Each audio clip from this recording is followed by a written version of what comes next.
November 8న జరిగిన నోట్ల రద్దు తర్వాత సరిగ్గా 10 రోజులకి అంటే 18వ తారీఖు నవంబర్ నెల నాటికి అందరి వద్ద 2000 నోట్ల రూపాయలు ప్రత్యక్షమయ్యాయి కదా. మరి 50 రోజులు దాటినా కూడా ఇంకా 500 రూపాయల నోటు ఎందుకు వాడుకలోకి రాలేదు? ఎంతమంది వద్ద కొత్త 500 రూపాయల నోటు ఉంది?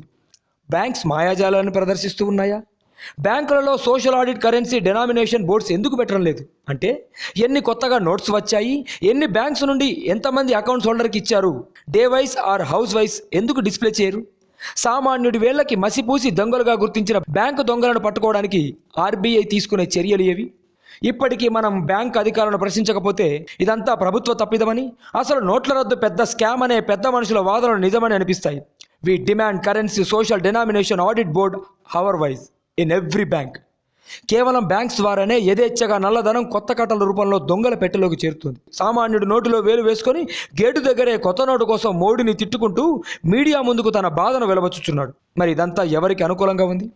ఈ అవకాశం కొంతమంది రాజకీయ నాయకులు తమకు అనుకూలంగా మలుచుకుంటున్నారు.